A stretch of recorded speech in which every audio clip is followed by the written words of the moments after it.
Well, hello.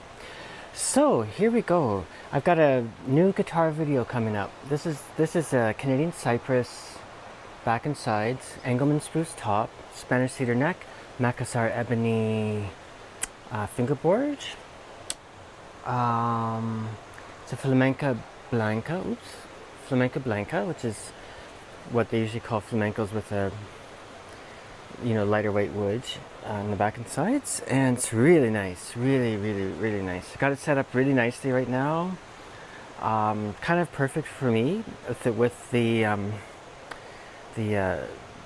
action around the low E around at the 12th fret, around just below 3 millimeter. At the high E, like 2.5, 2 3/4 millimeter. The height over the fingerboards, like around 8 and 9 for that one. Yeah. Anyway, so let's flip it and I'll give you the tour. Okay, here we go. Here it is. I'll give you the overview first. The binding is Bloodwood with maple and Bloodwood purfling. The bridge is Bloodwood, yeah. You can see one thing that I'm doing, it's a 12-hole bridge is what I usually do. So you can see how that goes. And also what I've been doing in the last couple guitars with the saddle is cutting grooves in between the strings. My idea really is to reduce mass, but it's kind of cool too. So anyway, I've been doing that and might continue doing that for a while, we'll see. Here's the rosette for this one. I'm really, I'm really happy with the collection of rosettes that I have right now. I made them all last August, September, I guess. And what I do is I kind of have the guitar and I pick out the woods and lay them out, and then take all my all the rosettes out and just see which one kind of speaks to the look and thoughts of it, Also, there's my new label in there. See if I can focus on that. A little bit tricky. Yeah, so I actually have labels now. And actually, I'm going to send out some labels too. There's a few people that have my guitars that I did handwritten labels, which I love too, but I just thought, I guess I should do real labels. And anyway, that's what I'm doing. Macassar fingerboard. I really like that the Macassar has some really nice visible striations in the grain, Something I really like.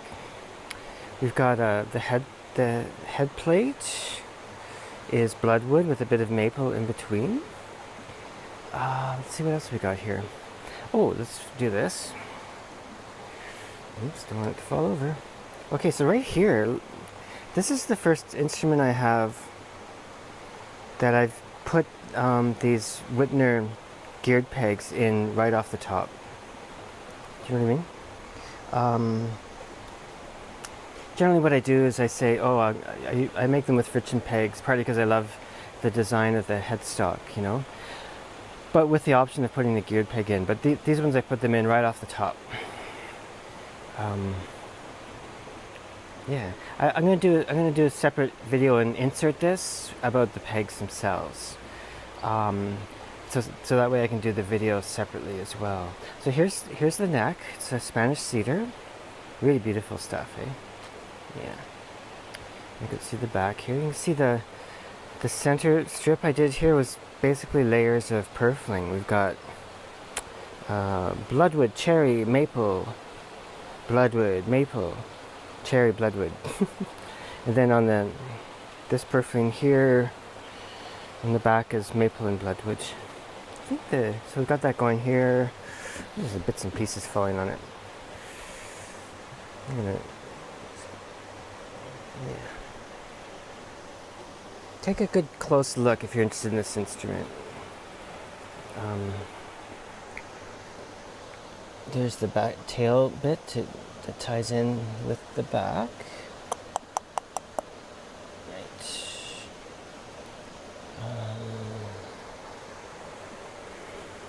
And it's French polished, like I always do. So the side.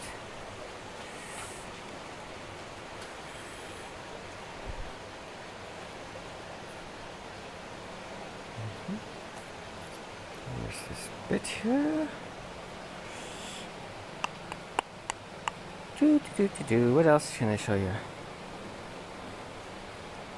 That's probably good, eh?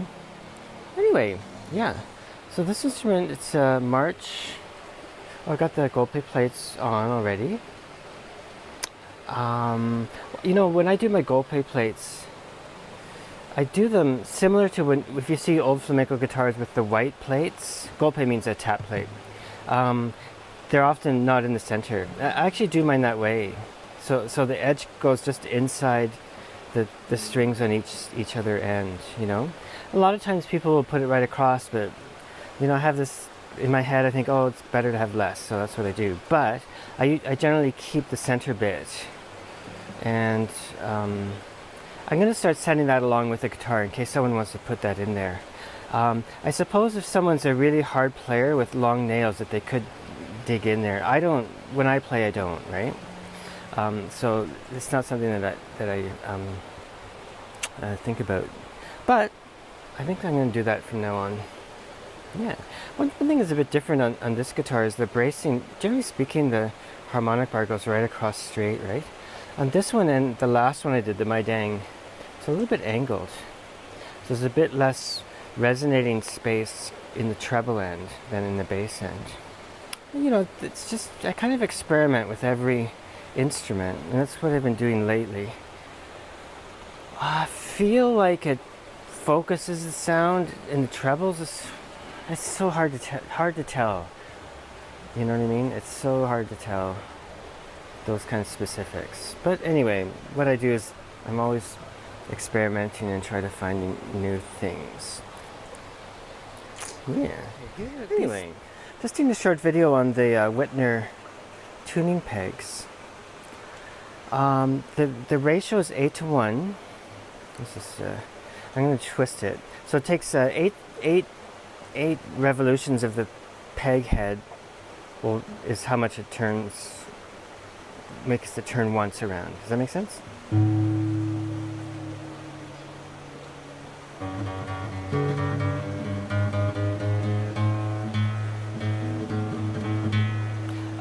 I would say that that's pretty comparable to a classical tuning machine. They work great. This is the first time I've used them, and they're excellent. One thing, quite often I'll use a longer peg on, like I'll use viola pegs, which end up being about this long. So I was a little like, oh, it's sort of short looking, but I actually kind of like it. More compact. Anyway, it's not wood, they're made of a composite, so there's a bit of a compromise there. Now, one thing I should mention is that there's kind of a philosophy that with the strings coming in, connecting to the peg, which is directly onto the headstock, which then can vibrate sympathetically, or however you want to put it, with the rest of the neck and the guitar in general, is a good thing, right? Especially for flamencos, but maybe for other instruments too. I like the pegs myself. Like on the guitar that I play, I have friction pegs, and you know, when you get used to them, they're fine. But I can see why someone would want these for a lot of reasons. Like if you were performing, you know, quite often you need to do slight little adjustments while you're playing. You just reach up and do a quick adjustment. These would be great for that. Whereas a friction peg, a little trickier, right, to do that. Yeah. So there you go. I'll probably continue to make my guitars this way. I don't know. I just love the design of it, and I love that it's not broken up. Anyways, it's personal aesthetics more than anything, I suppose. But some flamenco players like the pegs, so this is a bit of a compromise. They're a little bit heavier than the wood pegs. They're like maybe, I don't know, 50% heavier, which is still a lot lighter than a set of tuning machines. So that's the other aspect to pegs that keeps the headstock lighter, you know. Anyway, so there you go. there you go. Let's just adjust this. One thing I was going to mention is, like I'm making flamenco guitars.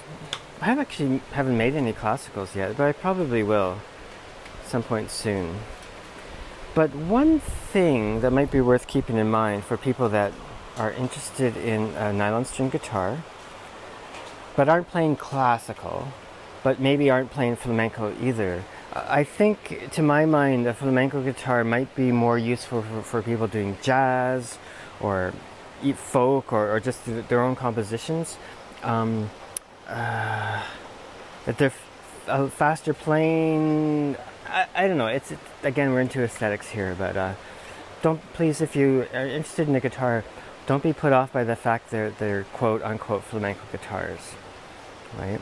Like when I was doing, I always had flamenco guitars, when I was older, right? I had steel strings too, but my main guitar, I had a Yeri, oh Jesus, wind. I had a Yeri Flamenca Blanca and a Grit Laskin Flamenca Negra, both beautiful instruments, you know. Anyway, they're both flamencos and I use them for my own compositions, essentially, you know. And worked great for me. I mean, I used a lot of flamenco techniques, but it wasn't flamenco music that I was doing, right? Anyway, there's that. Okay, thanks for checking in, and I'm going to pass this video about the pegs on to some friends that might be interested. Okay, thanks so much. Ciao. Anyway, so that's that. Yeah. Here we are. Anyway, the weather is really nice right now. It's quite dry. It's quite warm in the city, but up here it's perfect, you know. So I give you a little tour. There's a stream down there, which you can probably hear quite clearly. So I do a lot of work outside when I can, but for a good part of the year, I'm inside my special room with a dehumidifier. But, you know, right now it's around 50% humidity level, and it's perfect. And that's a great time of year to be doing working outside. Temperatures up here, I guess they're going 29-30 degrees right now, which is a kind of, I guess April will be hotter, but down in the city it's usually about 10 degrees cooler up here, and yeah. Anyway, hope everyone's fine and doing great, and there you go, look at that. Beautiful. Okay, ciao from Macon Pong, Thailand.